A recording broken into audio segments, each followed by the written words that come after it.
மன்னன் இருந்தாரு. அவனுடைய மகன் இளவரசன் ஒரு பெரிய தப்பு பண்ணிடுறான். மன்னருக்கு ரொம்ப கோபம் வருது. இளவரசனை கூப்பிட்டு சொல்றாரு, நான் செத்துட்டேன்னு உனக்கு தகவல் வரும்போது தான் நீ அரண்மனைக்குள்ள கால் வைக்கணும். ஓடிப்போ, இந்த நாட்டுக்குள்ளேயே இருக்க கூடாது. நீ எங்க போனாலும் சரி பிச்சை எடுத்துதான் நீ வாழணும். என் பேரை யூஸ் பண்ணக்கூடாது. எவன்கிட்ட வேலைக்கு போக கூடாது. நீ என்ன பண்ணணும்? பிச்சை எடுத்துதான் நீ சாப்பிடணும். உண்மையாவே ஒரு தகப்பனாக என் வார்த்தைக்கு நீ மதிப்பு கொடுப்பதா இருந்தா நானா உன்னை கூப்பிடுற வரைக்கும் இந்த நாட்டுக்குள்ள நீ இருக்க கூடாது. ஏதோ ஒரு நாட்டுல நீ பிச்சை எடுத்துதான் சாப்பிடணும். ஒரு ஒற்றனை வச்சு நான் உன்னை கண்காணிச்சுக்கிட்டே இருப்பேன். நானா என்னைக்கு உன் தண்டனை முடிஞ்சிருச்சுன்னு சொல்றனோ அன்னைக்குதான் நீ திரும்பி அரண்மனைக்கு வரணும்னு அனுப்பிச்சிடுறாங்க. கிட்டத்தட்ட 15-20 வருஷம் ஆகுது. அந்த இளவரசன் என்ன பண்றாரு, ஒரு ஊர்ல போய் 10-15 வருஷம் பிச்சை எடுத்தே இருக்காரு. அழுக்கு துணி, அந்த ஊர்ல யாருக்குமே தெரியல, இவன் ஒரு இளவரசன் யாருக்குமே தெரியல. 20 வருஷம் ஆனதுல அவனே மறந்து போயிட்டான். 20 வருஷத்துக்கு அப்புறம் மன்னர் மரண படுக்கையில இருக்காரு. ஐயோ, என் பையனை நான் தண்டிச்சிட்டனே, முதல்ல தேர் அனுப்புங்க, அவனை கூட்டிட்டு வாங்க. நான் கண்ணு மூடுறதுக்குள்ள அவனுக்கு நான் பட்டாபிஷேகம் பண்ணி நான் அரியணையில உட்கார வச்சுட்டு நான் கண் மூடுனாதான் நிம்மதியா நான் போய் சேருவேன்னு சொல்லிட்டு ரதம் அனுப்புறாங்க. இந்த பையன் ஒரு இடத்துல ஒரு கோயில பண்டார மாதிரி படுத்துட்டு இருக்கான். கிழிஞ்ச துணி போட்டு அழுக்கா தாடி எல்லாம் வளர்ந்து அப்படியே பண்டாரமா படுத்துட்டு இருக்கான். தேர் நிக்குது. ஒரு ஓலைச்சுவடி வருது, எடுத்து படிக்கிறான். அப்படி ஸ்டைலா தூக்கி போட்டு அங்க இருந்து குதிச்சு அப்படி ஸ்டைலா போய் ரதம்ல ஒரு காலை வச்சு ஏறி சேர்ல உட்காந்து இப்படி கை வைக்கிறான். இப்ப அவன் யாரு? அவன் இளவரசன்றது எங்க போயிடுச்சு? எங்கேயும் போல, அவனுக்குள்ளதான் இருந்துச்சு. ஏறி உக்கார, ரதம் அரண்மனைக்கு போகுது. அவன் குளிக்கிறான், எல்லாம் ஆடம்பர நகை எல்லாம் போடுறாங்க. அவனை ராஜாவா பட்டாபிஷேகம் பண்ணி உட்கார வைக்கிறாங்க. அந்த 20 வருட அனுபவம் இருக்கு பாருங்க. சாப்பாடு இல்லைன்னா எவ்வளவு கஷ்டம், ஏழ்மையில வாழ்றது எவ்வளவு கொடுமையான விஷயம்.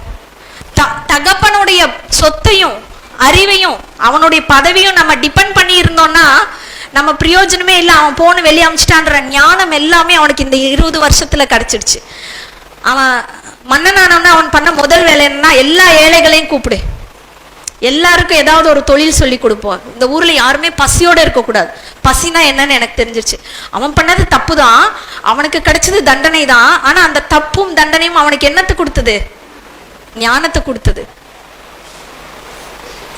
அப்போ என்னுடைய உடல் இந்த மாதிரி இருக்கு, என்னுடைய உடல்ல வியாதி இருக்கு, நான் இப்படி இருக்கேன், நான் குணமாவனா அப்படின்னா எல்லாருமே இளவரசர் தான். யாரு? மன்னன். உள்ள உயிர்னு ஒண்ணு உட்கார்ந்துருக்கு. ஏதோ ஒரு கவனம் இல்லாதனால நம்மளுக்கு இப்ப இந்த மாதிரி இந்த உடலுக்கு ஏற்பட்டிருக்கு. இந்த உடல் தான் நான் நம்ம நினைச்சிட்டனாலதான் அந்த இளவரசன் அந்த பிச்சைக்கார வாழ்க்கை தான் அவனோட தான் அவன் நினைச்சிட்டனால கொஞ்ச நாள் பிச்சைக்காரனா இருந்த போல இந்த உடல் தான் நானு, இதுல இருக்கிறது தான் உண்மைன்னு நம்ம நினைச்சிட்டனாலதான் இந்த வலி நம்மளை ரொம்ப படுத்துது. ஒரு பெரிய மாமரம் இருக்குன்னு வைங்க, அதனுடைய ஒரு பெரிய கிளையை வெட்டிட்டா அந்த மரம் மொத்தம் சரிஞ்சிடுமா? என்ன ஆகும்? கொஞ்ச நாளைக்கு அப்புறம் புது தளிர் வளரும், அதுல இருந்து மொத்தமா விழுந்துடாது. இப்ப இதுக்குள்ள உயிர்ன்ற ஒரு வேர் இருக்கிற வரைக்கும் கையோ காலோ தலையோ எந்த ஒரு பாகத்துக்கு என்ன பாதிப்பு வந்தாலும் மொத்தமா சரிஞ்சு விழுந்துடாது. எனக்கு குணமாகுமான்னு தெரியல, இதெல்லாம் பண்ணா நான் சரியாவனான்னு எனக்கு தெரியல, எல்லாரும் நல்லா இருக்காங்க நான் நல்லா இல்லை. இந்த நினைப்பு தான் நம்மளுடைய வியாதி பல வருஷமா நம்ம கூட இருக்கிறதுக்கு முதல் காரணம். அதை புரிஞ்சுக்கோங்க. இப்போ இந்த மனதில் ஓடுற எண்ணங்கள் தான் நீங்கன்னு வைங்க. இந்த மனதுல என்ன மாதிரி எண்ணம் ஓடிக்கிட்டு இருக்கு பாருங்க. குற்ற உணர்ச்சி, தாழ்வு மனப்பான்மை, எதிர்மறை எண்ணங்கள், நான் குணமாக மாட்டணும், எனக்கு சரியாகாதோ, இப்படித்தானே ஓடுது. ஒவ்வொரு உயிருக்குள்ளேயும் அந்த உடல் ஹீல் ஆகிறதுக்கான மருந்து அதுக்குள்ளேயே இருக்கு. ஒரு மா விதைக்குள்ள ஒரு மரம் இருப்பது போல இந்த உடலுக்குள்ள உயிர்னு ஒரு விதை இருக்கிற வரைக்கும் இந்த உடல்ல என்ன பிரச்சனை வந்தாலும் தானாவே அது சரியாயிடும். நான் ஏதோ உங்களை ஏமாத்துறதுக்காகலாம் நான் இந்த விஷயத்த சொல்லல. ஏதோ ஒரு நம்பிக்கையோட குணமாயிடும் தானே நீங்க இங்க இருக்கீங்க. அந்த நம்பிக்கை தான் அந்த விதை. இப்ப இந்த உடல் உண்மை கிடையாது, இது ஒரு நாள் அழிஞ்சிடும். நீங்க படிச்சிருப்பீங்க, எல்லாருமே படிச்சிருப்பீங்க, தெரிஞ்சிருக்கும். லட்சக்கணக்கான உயிர் அணுக்கள்ல போட்டி போட்டு அம்மாவுடைய கருவுல கை கால் முளைச்சது தானே இந்த உடல். அப்ப அந்த ஒரே ஒரு உயிர் அணுவாக அந்த ஆற்றலுக்கு உடல் இருந்துச்சா? அந்த உயிராற்றல் தானே இந்த உடலையே வளர்த்துச்சு 9 மாதம் வயதுக்குள்ள. அப்போ இந்த உயிராற்றலுக்கு இந்த உடலின் எல்லா பாகங்களையும் வளர்க்கக்கூடிய ஆற்றல் இருக்கு அப்படின்னா இந்த உடல்ல ஏதாவது ஒரு பிரச்சனைனா அதை தீர்க்கக்கூடிய தீர்வும் ஆற்றலும் இந்த உயிராற்றலுக்கு இருக்குமா இல்லையா? கட்டாயமா இருக்கும். தீர்வை நம்ம வெளியே தேடிக்கிட்டு இருக்கோம், நமக்குள்ளதான் அந்த ஆற்றல் இருக்கு. என்னைக்குமே நான் நல்லா ஆகணும்னு நம்ம நினைக்கவே மாட்டோம். அது நல்லா புரிஞ்சுக்கோங்க. எப்பவுமே நம்ம மனம் எனக்கு இப்படி இருக்கு, நான் நல்லாவே ஆக மாட்டேன்னு தான் நினைக்கும். இதுதான் மனதினுடைய இயல்பு. மனோ தத்துவ நிபுணர்கள் எல்லாம் என்ன சொல்றாங்கன்னா, மனம் பத்தி, மனம் என்பது நினைவுகளின் தொகுப்பு, அனுபவங்களின் தொகுப்பு. இதை தவிர வேற எதுவுமே இல்லை. ஒரு திங்கிங் பாக்ஸ். நம்ம வீட்டில் ஒரு மிக்சி இருக்கிற மாதிரி, ஒரு கிரைண்டர் இருக்கிற மாதிரி, ஒரு டிவி இருக்கிற மாதிரி, மிக்சி பாட்டு பாடாது, கிரைண்டர் சினிமா காட்டாது. அப்போ அந்தந்த பொருளுக்கான வேலையை அது செய்யும். இந்த மனதினுடைய வேலை என்னன்னா, நினைப்பது தான் இந்த மனதினுடைய வேலை. எது நினைக்கணும்ன்றது யார் முடிவு பண்ணணும்? நீங்க முடிவு பண்ணணும். நீங்க என்ன முடிவு பண்ணி வச்சிருக்கீங்க? நான் தேற மாட்டேன், நான் குணமாக மாட்டேன், நான் அடுத்தவங்களுக்கு பாரமா இருக்கேன். ஏன் இப்படி ஓடுது தெரியுமா?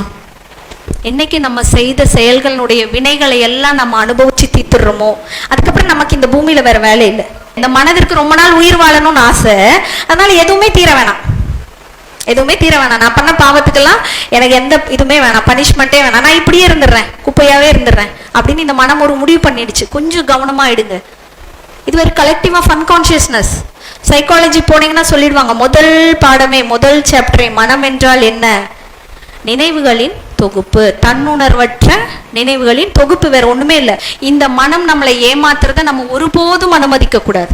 ஒரு விஷயம் தெரியுது, எல்லாத்துக்கும் மேல ஒரு பெரிய ஆற்றல் இருக்கு, அதுக்கு நம்ம கடவுள் பேர் கொடுத்துக்கலாம், என்ன வேணா பேர் கொடு. அந்த ஆற்றல் அவங்க பண்ண செயல்களுக்கான விளைவை கொடுத்துக்கிட்டு இருக்கு.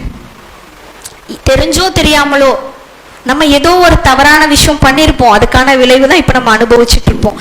இல்ல நான் எதுவுமே பண்ணல, ஆனாலும் நான் கஷ்டப்படுறேன், எனக்கு உடம்பு சரியில்லை அப்படின்னா, தாத்தாவோட சொத்தெல்லாம் வாங்கிக்கிட்டோமா, அப்பாவோட சொத்தெல்லாம் வாங்கிக்கிட்டோமா, அப்போ அந்த பரம்பரை விதமான வியாதி என்ன இருக்கோ அதுவும் சொத்து தான், அதையும் நம்ம வாங்கிதான் ஆகணும், அனுபவிச்சுதான் ஆகணும்.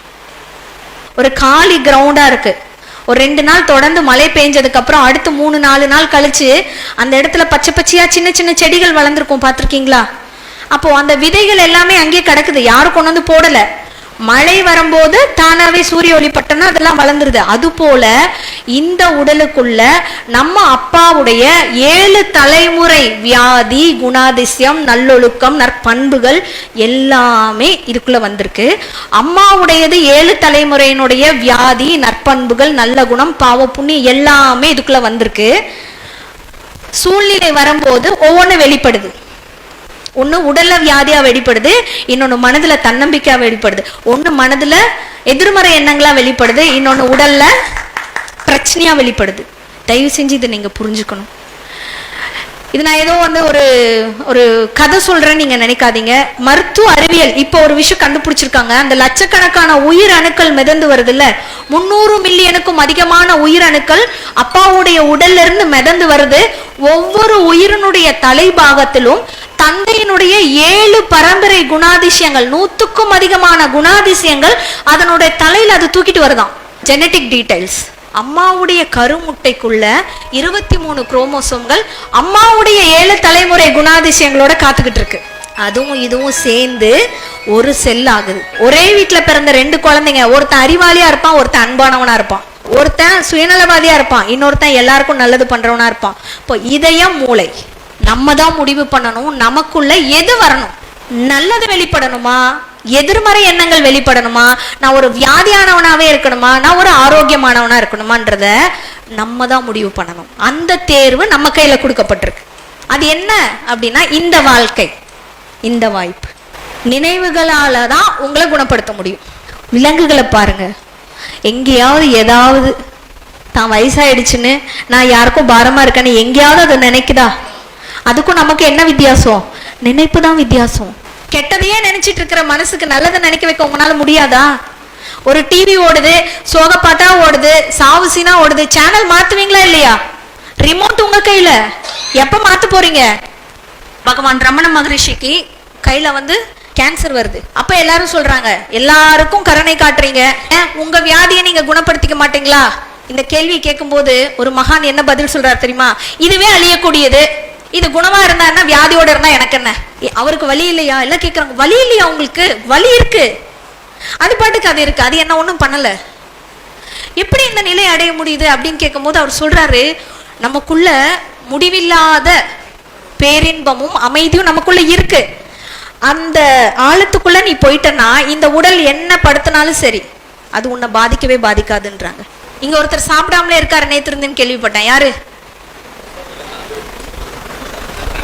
சந்திரன் அண்ணா. குணமாய் வீட்டுக்கு போகணுமா? வீட்டுக்கு போகணுமா? குணமாய் தானே போகணும், அப்ப சாப்பிடணும்ல.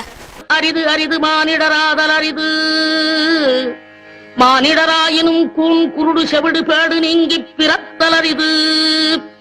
கூன் குருடு செவிடு பேடு நீங்கி பிறந்த காலையும் ஞானமும் கல்வியும் நயத்தல் அரிது.